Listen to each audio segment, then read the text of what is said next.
So I did a haircutting class today, and the first thing I want to say is thank you very, very much to everybody over at the Sherman Kennel team.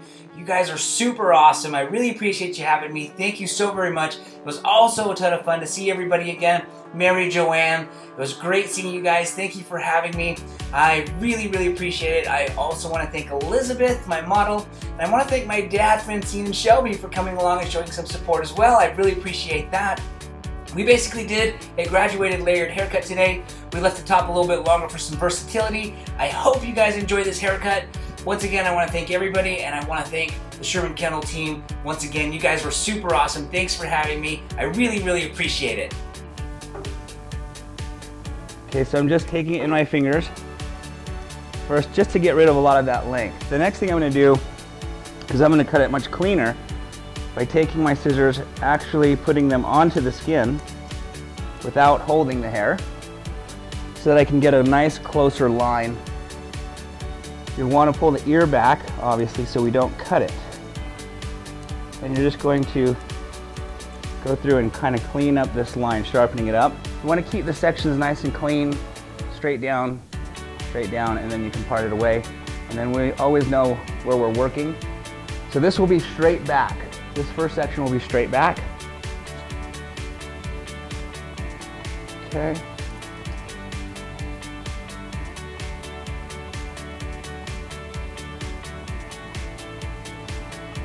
And we want to make sure that what we're cutting is a square layer.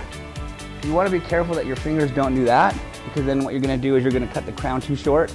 As you can see, this will be longer this way, shorter this way. Our fingers definitely have to stay square, so that's something that you're going to want to be aware of, that how you hold your hands. The technique is center section there, but it's still up to you to know how you're going to hold your hand. If you're going to hold your hand, you know, diagonally, you could not ruin the shape, but change the shape that you were going for. If you held your fingers like this, what happened is you would actually get graduation, where it'd be shorter here and longer there. So it's critical that even though we know what the sections we're supposed to be taking, we're still holding our hands in the exact way that, in the exact shape that we want to create. Make sense? Okay, good. So in this particular case, I want to also make sure, if I'm going to cut a square layer, it's also critical to make sure that your client's head is straight up and down. For example, sorry Elizabeth, I'm going to tilt your head down. If she tilts her head down and I pull straight back, square, and then when she puts her head back up, it makes it a graduated line. So it's critical again to know how your client's head is positioned as you go to cut this square shape. So a lot of things to keep in mind. So nice square line, straight up and down. I'm going to do some square layers. I do not want to take the crown area shorter.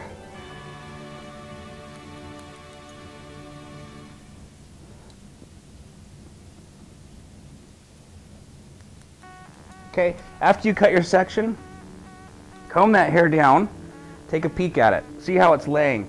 See if you like where this comes down. If it's still too long, do it again, do a little bit shorter. Hopefully it's not too short, because can't do anything about that at that point.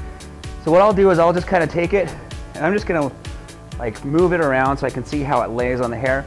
In this particular case, I like where it's laying. I like how it's coming right around the occipital bone, so I'll continue working my way around the head. So the next section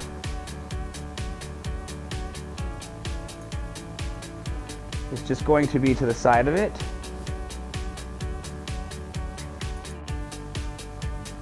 Pulling straight back again, constantly making sure my fingers are going straight up to straight down, not diagonally in either direction. And then again, just combing that down so you could start to see how that's laying right there. So you can assess if you're liking the way it looks. You don't want to go through and cut the whole side and then take the time to look at it and go, should have gone a little shorter. You want to do it with each section.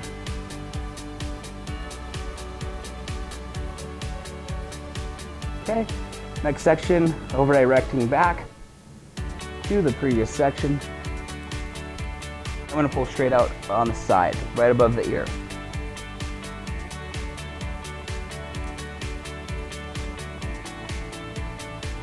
Okay, so I don't know if you can see that, but I'm just starting to create a little bit of layering in through the side, so it won't be so full. the sides. She'll be able to have a little bit more leaner, flatter look on the side. Okay, the section in front of it, over directing slightly back. Again, combing it down, taking a peek how it's looking.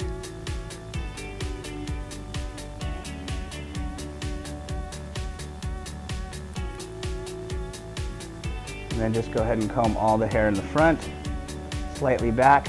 Again, I'm over directing slightly back to maintain this length up here.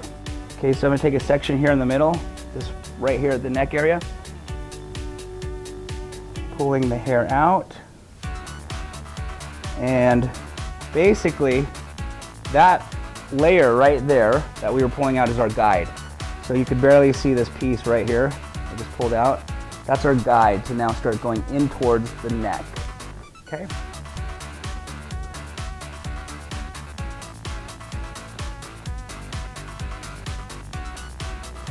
So pulling it out, there's our guide right there, the short piece right here. And then we just cut. In this particular case, so now we're going in towards the neck.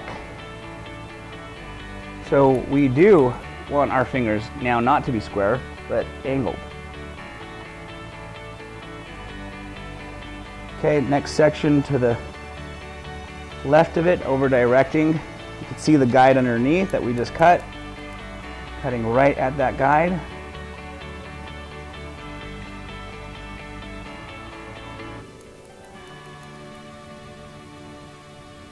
Okay, next section over. Look for the guide underneath.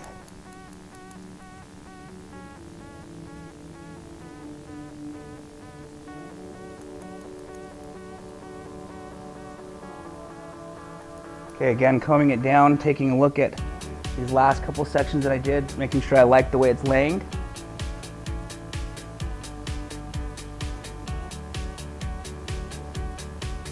Okay, again, you can see the guide. Can you guys, I don't know if you can see it in the back, but can you see how we can see the guide underneath? Is that visible back there? Okay, good. So always following the guide.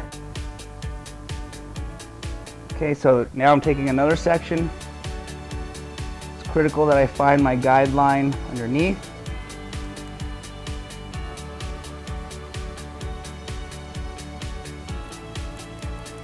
And I'm angling now inwards again on this side.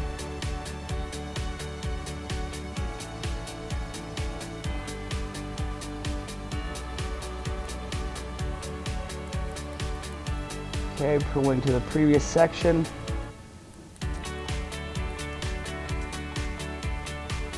Next section over directing back to the following section, looking for the guide underneath, making sure we're on target. Now, one of the last things I like to do when it's this length, if it's longer, it's difficult to do a scissor over comb cross check. I'll just take my scissors in here, and I'm just gonna work my way up.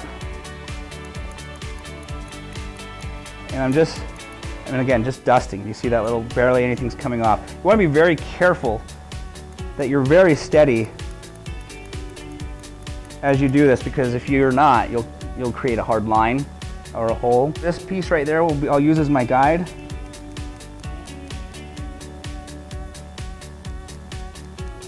And I'm just going to take tiny little cuts.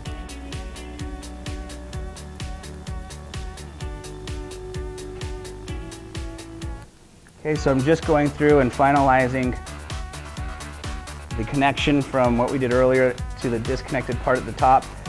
I don't want it to be disconnected everywhere. It's only going to be disconnected to the underneath. But I do want it to blend in the back because I don't want a disconnected line back here.